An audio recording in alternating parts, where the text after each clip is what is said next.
नमस्कार मंडळी. पायली भरली की शीग सांडत असते, अति तिथं माती होत असते, असे अनुभव आपल्याला आपल्या देशात आपल्या राज्यात अनेकदा आलेले आहे मंडळी.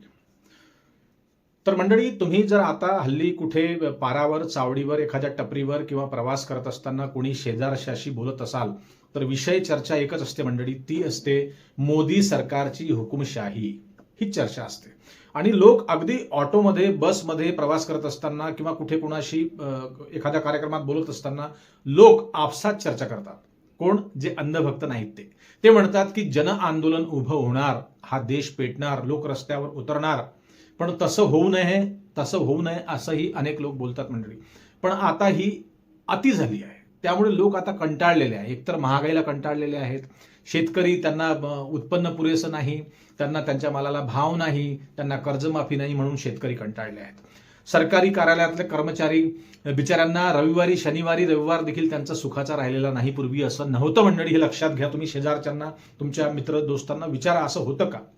तर मंडळी, असं मी का बोलतो आहे, भारताचा नेपाळ होऊ शकतो असं लोक का बोलत आहेत? तर मंडळी, अतिशय अतिशय अतिशय रस्ता सोडून, पातळी सोडून हे सरकार वागतंय मंडळी.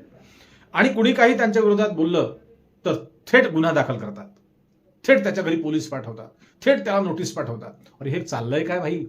हा तुमचा फक्त एकट्याचा देश नाही, हा तुमचा एकट्याचा महाराष्ट्र नाही, हा आमचा सगळ्यांचा महाराष्ट्र आहे. सगळ्यांना मिळून महाराष्ट्र बनला आहे, समजलं का? त्यामुळे तुम्हाला हुकुमशाही करता येणार नाही.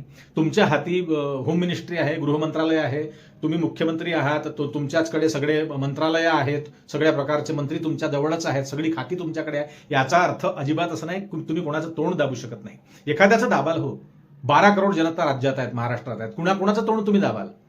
आता हल्ली हा विषय मी का घेतोय मंडळी, तर अनेक लोकांवरती गुन्हे दाखल होत आहेत. रविराज साबळे पाटील अतिशय सुंदर काम करतायत आणि प्रॅक्टिकली नुसतं भाषण ठोकत नाही, तर त्यांच्या शेतामध्ये त्या पेरूच्या बागा आणि ड्रॅगन फ्रूट पासून सगळं उत्पन्न ते घेतात आणि विक्रमी उत्पन्न घेतात आणि लोकांनाही ते ट्रेनिंग देतात, प्रशिक्षण देतात. आणि सोबतच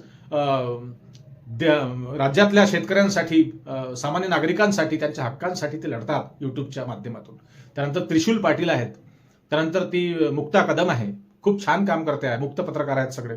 त्यानंतर नितेश कराडे आहे आमच्या वर्धेचे. रविराज साबळेला नोटीस पाठवली, त्या त्रिशूल पाटील यांना धमक्या दिल्या. त्यानंतर मुख्य म्हणजे विठ्ठल कांगणे सर अतिशय सुंदर काम करतायत मंडळी. आणि माझाही नंबर कधीतरी उद्या परवा लागू शकतो मंडळी. पण मला हा प्रश्न आहे मुख्यमंत्री महोदयांना की तुम्ही कोणाकोणाची तोंड दाबणार हो? काल परवा ते आपलं चंद्रशेखर बावनकुळे महसूल मंत्री यांचं एक प्रकार उघडकीस आणला. 1047 एकर त्यांच्याकडे शेती आहे म्हणाले. आता ते काय खरं काय खोटं हा भाग वेगळा आहे. पण तुम्ही समोर येऊन उत्तर द्या ना, तुम्ही आपले पुरावे द्या ना. तुम्ही डायरेक्ट थेट काय कोणाला आतमध्ये टाकाल का? म्हणजे सरकारच्या विरोधात बोलू नये असं का? सरकार कोणाचं आहे? सरकार सामान्य जनतेचं आहे ना, आमचं सरकार आहे ना, आम्ही निवडून दिलेले आहात ना तुम्ही, आहे की नाही? तर तुम्ही थेट कुणी काही तुम्हाला प्रश्न केला की तुम्ही थेट कारागृहात पाठवणार, हा कुठला नियम आहे राव? तिकडे मोदीजी तेच करतायत. तिकडे 2-3 लोकांना त्या 4 PM चॅनल संजय शर्माचं ते बंद पाडलं. असे किती चॅनल्स तुम्ही बंद पाडाल? एक सुदैवानं कर्मधर्म संयोगानं एक गोष्ट चांगली झाली की युट्यूब तुमचा प्लॅटफॉर्म नाही इंडियाचा, अमेरिकेचा आहे. फेसबुक हे सगळे प्लॅटफॉर्म्स बाहेरचे आहेत, त्यामुळे तुमचा खूप जास्त तिकडे मालकशाही चालत नाही. पण हे जर तुमच्या इंडियात जर का असतं, तुम्ही काय केलं असतं? तुम्ही तर सगळं बंद करून टाकलं असतं, तुमच्या सोयीने चालवलं असतं. असं शक्य नाही. म्हणून म्हणतात लोक जन आंदोलन होणार मंडळी. प्रत्येक गोष्ट बघा, आता अंधभक्त सुद्धा भक्तीच्या मार्गाला लागले आहेत. अंधभक्त आता आपली अंधभक्ती विसरत चालले आहे. अनेक लोक पश्चाताप करत आहे मंडळी. हे योग्य नाही. तुम्ही त्यांना उत्तर द्या ना. तुम्हाला प्रश्न केला ना, तुम्हाला कोणी शिवीगाळ करताय का? तुम्हाला माय बहिणीवरून बोलताय का? तुमची अब्रू काढताय का? नाही. अरे प्लॅटफॉर्मच्या माध्यमातून एक मुक्त पत्रकारिता जोपासून युट्यूबवरती आमच्यासारखे लोक व्हिडिओ करतात. कशाला? सामान्य नागरिकांसाठी. आणि युट्यूबमधून मिळकत होते थोडीफार, ते एक आपला उपजीविका चालवण्यासाठी. पण आपले विचार सोडतात का लोक? आपले प्रिन्सिपल सोडतात का लोक? मग सामान्य नागरिकांनाही हे कळायला पाहिजे की हे काहीच लोक आपल्या बाजूने बोलणारे आहेत. मुख्य मेन स्ट्रीम मीडियामध्ये तुम्हाला महत्वाच्या बातम्या कळतच नाही, खरं काय ते कळतच नाही, कारण सगळे पाळलेलेच आहेत पत्रकार मेन स्ट्रीम मीडियातले. मग तुमचा पाठीराखा कोण आहे? मला सामान्य नागरिकांना हा प्रश्न करायचा की तुमचा पाठीराखा आहे हे मुक्त पत्रकार, अशा प्रकारचे जे निर्भीडपणे बोलतात आपल्या प्लॅटफॉर्मवरून आणि लोकांना जागा करतात. त्यांचा आवाज कसा दाबाल तुम्ही? त्यामुळे मंडळी, रविराज साबळे आणि विठ्ठल कांगणे सरांची भेट झाली आहे. हल्ली 2 एकत्र आले आहेत. काहीच दिवसात त्रिशूल पाटील 3, मुक्ता कदम 4, रवींद्र पोखरकर 5, नितेश कराडे 6, विठ्ठल कांगणे सरांसोबत आणखी त्या परिसरातले अनेक युट्यूबर्स आहे मंडळी, निखिल वागडे सर आहे, आणि या सगळ्यांना असे हजारो आहेत. या सगळ्यांना सहकार्य करतील असीम सरोदे, कपिल सिब्बल साहेब, लक्षात घ्या. त्यामुळे तुम्ही हे समजू नका की सगळे मोदीमय आहेत, सगळे फडणवीस सरकारच्या बाजूने आहे, सगळे महायुतीच्या बाजूने आहे, असं हे चुकीचं आहे. ही अंधश्रद्धा आहे. तुम्ही प्रत्येक चॅनलवरच्या खालचे कमेंट्स वाचा मंडळी, कमेंट्स वाचा. किती सरकारला बेतुफान धुत आहेत लोक शिवीगाळच्या माध्यमातून. अतिशय खालच्या भाषेत काही लोक, माझ्याही व्हिडिओच्या खाली तुम्ही आता कमेंट्स बघाल ना तुम्ही, अतिशय खालच्या दर्जात बोलतात लोक. हे कोण आहेत? हे अंधभक्त नाहीत, हे सजग नागरिक आहेत. म्हणूनच वारंवार लोक म्हणतायत की नेपाळ झाला पाहिजे. तसं होऊ नये, मी त्याचं समर्थन करत नाही मंडळी. पण मग हे थांबणार केव्हा? हे शांत केव्हा होणार? मस्ती अगदी माज मंडळी, काहीही बोलतात. तो नारायण राणेचं ते लेकरू, ते काय नाव आहे, नितेश राणे, काहीही बोलतात तो, काहीही. इतका अभ्यास त्यांना झाला आहे का हो? त्यांचा इतिहास करेक्ट आहे, त्यांची इंग्रजी बरोबर नाही, त्यांची मराठी चांगली नाही. असं का, असे का वागतात? लहान लहान कार्यकर्ते भाजपाचे, असं काँग्रेसच्या काळातही पाहिलं आम्ही समर्थन करत नाही. उद्या त्यांनाही प्रश्न विचारू. आम्ही तेव्हा असतो तेव्हा आम्ही त्यांनाही प्रश्न विचारले असते. आम्हाला कोणी सगळा स्वर आमचा नाही, आम्हाला सगळे स्वर आहेत आमचे सामान्य नागरिक. काहीही बोलतात. ते संग्राम कोण, ते काय जगताप आहे की फक्ताप, काय त्यांचं सरनेम माहिती नाही. ते सुद्धा, ते पडळकर कोण आहेत, ते काय त्यांची भाषा, काय त्यांचं ज्ञान, काय त्यांचा अभ्यास. अरे लोकांना, तुम्हाला तुमच्या मंचाच्या स्टेजच्या खाली असलेले लोक काही थोडेफार अज्ञानी असतात, पण सगळेच अज्ञानी नसतात, लक्षात घ्या. ते मान हलवतात, टाळ्या वाजवतात नावापुरते. पण त्यातल्याही काही 500 लोक तुमच्या सभेला बसले असतील तर त्यातले 100 चतुर असतात, हुशार असतात, सजग असतात. ते अंधभक्त नसतात, हे लक्षात घ्या. तुम्हाला वाटतं की सगळे बीजेपीमय झाले आहे, ही चूक आहे, लक्षात घ्या. झाले होते, त्यातलेही अर्धे बाहेर आले, लक्षात घ्या. तर तुम्ही नितेश कराडे त्यांच्या अकॅडमीवरती तुम्ही गंडांतर आणलं, विठ्ठल कांगणे सरांचं तुम्ही ID बंद केला, रविराज साबळेला त्या नोटीस पाठवली, कोणी डगमगणार नाही. नितेश कराडेवरती किती हल्ले झाले वर्धेत, भाजपाच्या समर्थकांनी केले हल्ले. एक इंचभर तो माणूस मागे आला नाही. विठ्ठल कांगणे सर शेर आहे, माईचे लाल आहेत, ते समजलं का? तुम्ही कुणाकोणाचे तोंड दाबणार? सुरुवात करा तुम्ही, सुरुवात केली तुम्ही. या गोष्टीला तुम्ही आणखी पुढे न्या. याच्यावर गुन्हे दाखल करा, त्याच्यावर गुन्हे दाखल करा, त्याला नोटीस पाठवा. सुरुवात झालेली आहे. रविराज साबळेची विठ्ठल कांगणे सरांशी भेट झालेली आहे. दोघांनी मिळून ठरवलेलं आहे, 3रा तयार होईल, 4था तयार होईल, आणि हा सगळा मोर्चा मुंबईच्या दिशेने धावेल. आणि एक लक्षात घ्या, हे फक्त 4, 5, 6 जण नाही, हे 6 जण मिळून 6 अर्धा महाराष्ट्र गोळा करू शकतात. इतकी ताकद त्यांच्यामध्ये आहे, आणि त्याच्यामध्ये मी पण सहभागी आहे, माझं पण समर्थन आहे. अख्खा अर्धा महाराष्ट्र गोळा करू शकतात ते 24 तासात फक्त.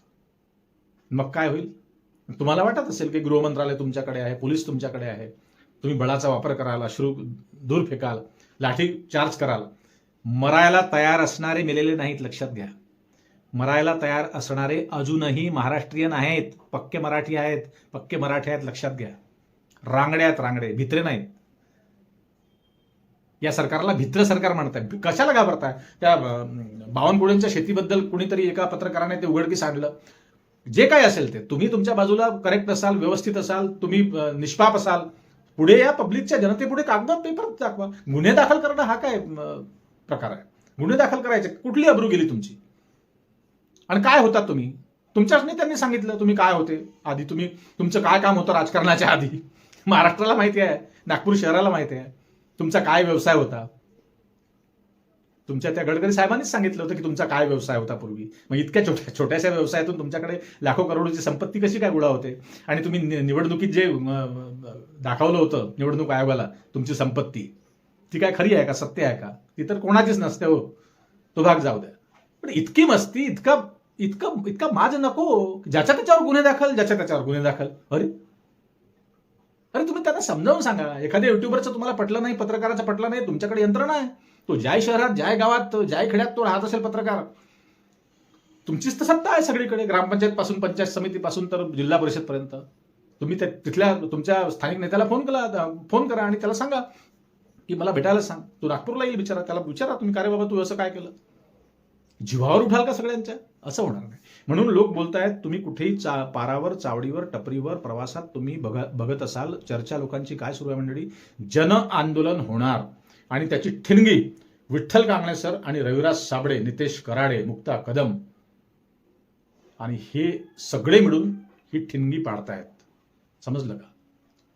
सुधारणार नाही, त्या पहिले तुम्ही सुधरा अशी विनंती आहे महाराष्ट्राची. जीवाची भीती नसते हो कुणाला. जो निडरतेनं बोलतो, जो आपले मुद्दे घेऊन बोलतो, सत्य बोलतो, जेव्हा जो कोणी सत्य बोलत असेल ना तुमच्या अवतीभोवतीचा माणूस, सत्य बोलतो म्हणजेच त्याला मरण्याची भीती नाही, हे लक्षात घ्या. हे त्याच्या मागचं गंभक आहे. मुद्दे ठेवून, तथ्य ठेवून जो व्यक्ती बोलतो त्याला कशाचीही भीती नसते. तुम्ही काय भीती दाखवाल त्याला? मंडळी, अशा प्रकारे हा आज विषय होता तुमच्या पुढे मांडण्याचा. तुम्हाला नेमकं काय वाटतं मंडळी या सरकारबद्दल, या धोरणाबद्दल, या हुकुमशाहीबद्दल, या मस्तीबद्दल आणि या माझाबद्दल तुम्हाला काय वाटतं ते कमेंटमध्ये नक्की लिहा. आणि नक्की काहीतरी होऊ नये त्यापूर्वीच माझी विनंती आहे की असं काहीही होऊ नये. भारताचा नेपाळ होऊच नये. त्यांनी माहिती आहे देश किती मागे जातो, राज्य किती मागे जातं, काय प्रगती होते, काय पहिलेच आधीच कर्जबाजारी आहे हा देश आणि हे राज्य. शेतकऱ्यांच्या घरात सोय नाही आहे, इतकी कंडिशन, भीषण परिस्थिती आहे, बेरोजगारी अगदी शेवटच्या टोकाला आहे. काही कुणाचं भलं नाही. सगळं देशात, राज्यात सुरू काय आहे तर नुसते भगवे झेंडे, इकडे तिकडे धावा, ही शोभायात्रा, ती शोभायात्रा, आज हा पुंगी पेटारा, तो उद्या पुंगी पेटारा, तो बाबाचा तिथे कथा वाचन सुरू आहे, हे इकडे कथा वाचन कीर्तन सुरू आहे, कीर्तनकार, ढोंगी, पाखंडी, बाबा, खरात सगळे आता हेच सगळं देशात सुरू आहे. बस चंदनाचा टिळा लावा, गंडा हाताला बांधा, दोरे बांधा आणि बस देवदेव देवदेव देवदेव देवदेव करा बस. पण हे विसरले. संपत सरळनी काय म्हटलं होतं की दुनिया चाहे कितनी भी आगे चले जाए, रोटी गूगल से डाउनलोड नहीं हो सकती, उसके लिए मेहनत करना पड़ेगा. जन आंदोलन उभं होऊ शकतं मंडळी. तुम्हाला काय वाटतं ते कमेंटमध्ये नक्की लिहा. पुन्हा भेटूच नवीन विषयावर बोलण्यासाठी नव्या दिवशी नव्या दमानं. तोपर्यंत नमस्कार. जय हिंद, जय महाराष्ट्र.